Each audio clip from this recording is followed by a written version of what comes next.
Okay, अब रोहित जी आएगा आपके सामने नवा प्रश्न और इसका मूल्य है 3 लाख रुपए। जी। नवा प्रश्न आपकी स्क्रीन के ऊपर ये रहा।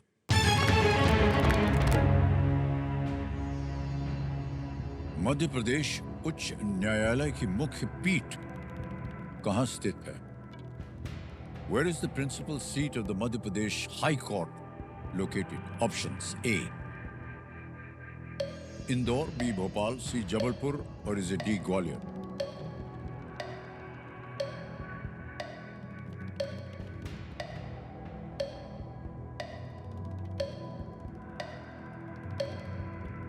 जी, जबलपुर और ग्वालियर में कंफ्यूजन है।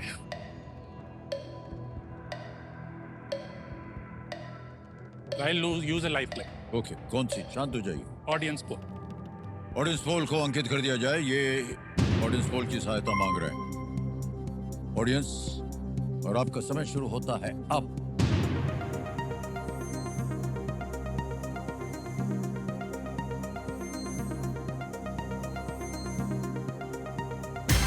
सी जबलपुर को दिया है 54%, ए को मिला है 39%, बी को मिला है 3 और डी को मिला है 4। I'll go with the audience. Go with audience. Please lock C, Jabalpur. C Jabalpur कह रहे हैं। अधिकतर ऑडियंस के साथ जाना चाह रहे हैं। इस पे ताला लगा जाए, देखें सही है कि नहीं। बिल्कुल सही जवाब दिया है। Thank you again. Thank you. Thank you. Well played, Thank you. audience. Thank you. क्या बात है। ग्वालियर और इंदौर में अन्य बेंचों में हैं जहां पर प्रिंसिपल सीट जबलपुर में है। बहुत बहुत बधाई आपको मान्यवर। 10वां प्रश्न खेल का दूसरा पड़ाव आ गया है। 5 लाख रुपए बहुत ही महत्वपूर्ण जगह होती है खेल में। इसको पार कर जाइए तो बहुत सारी और भी सुविधाएं जो है आपके पास आपको प्राप्त होंगी।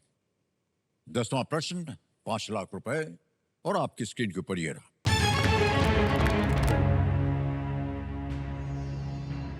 उन्नीस 1999 में कौन सी आईटी दिग्गज कंपनी अमेरिका के प्रमुख स्टॉक एक्सचेंज नैस्डैक में सूचीबद्ध होने वाली पहली भारतीय कंपनी बनी थी? In the year 1999, which IT giant became the first Indian company to be listed on NASDAQ, the prominent US-based stock exchange? Options: A, Wipro, B, TCS, C, Infosys, D, Emphasis.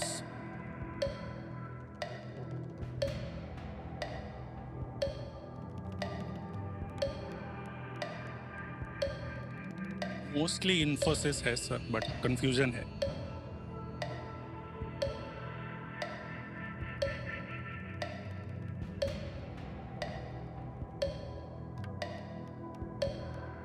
Sir मैं lifeline लेना चाहूँ। शांत हो जाइए टिकटिकी जी। 2 बची हैं, 50-50 और संकेत सूचक। सर मैं संकेत सूचक लेना चाहूँ। Alright. इसको अंकित कर दिया जाए कंप्यूटर जी। और कंप्यूटर जी इनको एक हिंट दे देते हैं। NR Narayana Murthy founded this company. आगे बोलने की जरूरत है? उत्तर बताइए। Please lock C, Infosys. दी इन्फोसिस ताला लगाने के लिए कह रहे हैं। बिल्कुल सही जवाब हो गया आपका। Well played sir.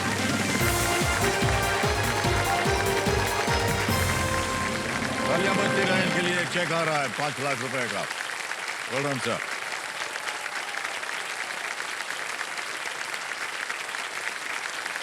बहुत बहुत बधाई आपको रोहित जी।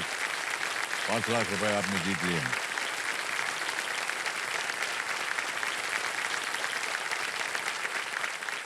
मान्यवर, कौन कौन है आपके परिवार में से? मेरे परिवार में माता पिता, 2 बड़े भाई, भाभी, मेरी वाइफ और एक बेटी है जो अभी हाल ही 1 साल की हुई है। ओह वाह, बहुत बहुत बधाई आपको। बात यहाँ पर जितने भी लोग आते हैं सब कहते हैं कि सर हमारा अरेंज्ड मैरिज था। वो हमारी समझ में आता नहीं है। तो आपकी सर कैसे हुआ विवाह और कहाँ से मिले, कैसे मिले आप अपनी पत्नी जी से? तो हमारी लव मैरिज थी जो अरेंज करवा दी पेरेंट्स ने। अच्छा अच्छा। बट पेरेंट IIM में मिले थे। मैं सीनियर था, वो 1 साल जूनियर थी। तो CV रिव्यू, रेज्यूमे रिव्यू के लिए आए थे। मैं इंट्रोवर्ट की, सिर्फ रेज्यूमे देखूंगा, वो बबली रिज्यूमे के अलावा सब बातें कर रही थी, बिल्कुल सब। रिज्यूमे नहीं, कोई फर्क नहीं पड़ता, देखा जाएगा, बाकी दुनिया भर जहान की बातें करा लो। तो बिल्कुल ऑपोजिट थे, काफी डिफरेंट थे।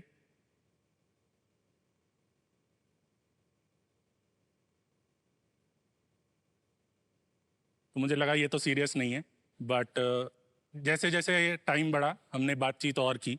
कोझिकोड में बहुत सुंदर बीचीज हैं सर, अगर आपको पता हो, अगर आप कभी गए हैं। जी, गया नहीं हूँ लेकिन उसकी सुंदरता मालूम है। हाँ, तो एक बार हम पहली बार जब गए बीच पे, एक शैक में गए, तो पहली डेट थी हमारी। सेकंड टाइम जो था वो सबसे सुंदर डेट थी। हम मॉर्निंग सनराइज के टाइम 5:30 बजे गए, तो नंगे पाँव बीच पे चल रहे थे। तो ऐसे ही ऐसे करते करते सिलसिला बढ़ता चला गया, जैसे आप कहते हैं।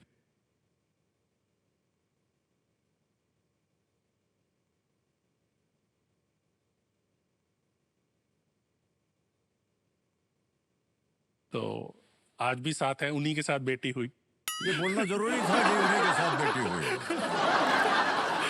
लेकिन पिताश्री, आपको मालूम था कि ये सब चल रहा है?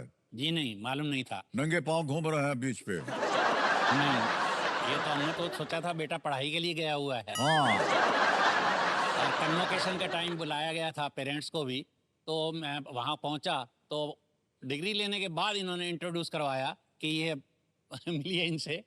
तो मैं आई वाज सरप्राइज, बट फिर भी अच्छा लगा, ऐसी बात नहीं है। तो इन्होंने कहा, मैंने वो किया है तो आप एग्री करेंगे? मैं तो एग्री कर जाऊंगा, तुम्हारी मम्मी नहीं एग्री करेगी। ओहो, फिर सब तय हो गया बात। फिर सारा तय हो गया, फिर मैंने ही इनकी मम्मी को मनाया और हो गया था। बहुत बहुत बधाई आप दोनों को। ये